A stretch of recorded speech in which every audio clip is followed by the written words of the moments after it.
Case study in development. Understanding student thinking about complex subjects.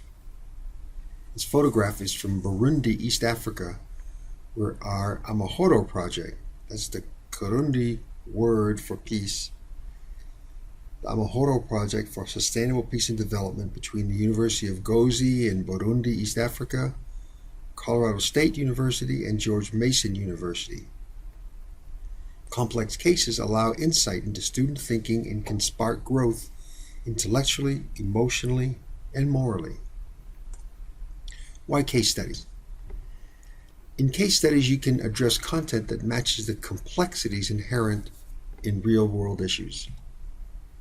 It's an opportunity to go in depth and add meaningful content that can help engage students in issues that matter. Case studies provide an opportunity for students to apply the knowledge that they have studied, to analyze problems and issues, to synthesize material from different disciplines and evaluate outcomes. These are the steps of Bloom's classic reference, the taxonomy of thinking. So question, what complex case in your own subject area would you want to explore? Here's a map of Africa. The question is, in terms of this model, what stages of development must the people of Burundi move through? This impoverished nation is emerging from colonial rule, 40 years of genocide and civil war to pursue sustainable peace and development. Education can play a critical role. Here's a closer look at a map. Rwanda is to the north and west, Democratic Republic of the Congo directly west, Tanzania south and east. Why Gozi, the region up in the north, right above the word Burundi? During a violent past, this region remained relatively peaceful. The University of Gozi is committed to sustainable peace and development. Question, the challenge is how can it reform its curriculum to accomplish this? Here's a picture of the provost, what they call the rector at the University of Gozi, and he says, emotions have much to do with violence and war. We must learn to think clearly and not just react. Question for you, do you always think clearly in times of crisis? How do you handle emotions? Where do we teach these? What are the developmental issues here? Faculty and staff at the University of Gozi are wrestling with these issues and questions.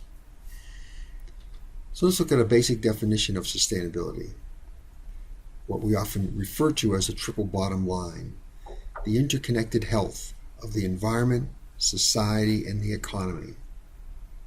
The question then is, how do teachers in Burundi contribute to sustainable peace and development in the various disciplines and across the various developmental stages? Here's a photograph of youngsters, 18, 19 years old, who came together after one course on peacemaking to create this association for communicating sustainable peace and development. They wanted to take these ideas out into the community. Real initiative and a contribution potentially to the entire nation. Here's a more specific case where a moral dilemma could challenge student growth. Real case, a friend took the student's money, the one on the right, money that he needed to purchase medicines for his very sick mother, and he left the area. What advice do you give to the victim? Explain your thinking. For example, does he just report the issue to the police and expect for the courts to punish the thief, or is there another alternative? So what happened? Very angry at first, he allowed another friend to mediate when the thief returned, and the three of them developed a plan for the thief to pay back the funds. So instead of sitting in a jail and suffering, the thief voluntarily agreed to find work and repay the money. These young people are good friends again. and the student was able to buy the needed medicines, and his mother recovered. So how does this fit within a model of moral development? What stage does this student's thinking represent? According to Kohlberg, obedience and fear are that first stage. Reciprocity, do for someone else and be given back to, be the second stage. Third would be what pleases others. 4 is law and order. 5, social or legalistic contract. And 6, universal ethical principle. Seems to me by this mediated solution, the young man regained a friendship, allowed the thief to repair the damage, and it was a win-win all around that went beyond perhaps what the law suggested. This individual took law into his own hands to find a solution and ended up with a solution that did produce a viable, agreed upon result. Carol Gilligan would ask the question, well, what about relationships? What about gender issues? In this case, these students protected their relationship and regained trust, as well as regained the lost money. So how could this kind of thinking be applied to other cases? This is a model that has been tested around the world with various issues and remains the cornerstone of Kohlberg's model. Students will often show a growth in their moral thinking from lower stages to higher. As you use a case like this, students struggle with responses, and in that struggle they hear other opinions, other ideas, and they can actually grow in their thinking. This is an example of how practice with moral dilemmas can serve as catalysts for growth. Now, Kohlberg's system has been criticized as Western and patriarchal. In Africa, they have their own systems of tribal justice, and very similar to what is often referred to as restorative justice. Teachers find that this model has heuristic value, in other words, that it is useful. In Women's Ways of Knowing, Malenky et al. Challenge us to think about how we can help students find their own voices. Instead of turning this case over to the courts, this student sat down with a friend who mediated and came up with a viable alternative that was really agreeable to everybody. The importance of empathy. In this story, you can see the importance for this young man to regain his friendship and not lose that in this issue, and it worked out that way. Let's think now about William Perry's model of cognitive development. At the lowest stages, you have people thinking dichotomously, right, wrong, yes, no. Agency is external.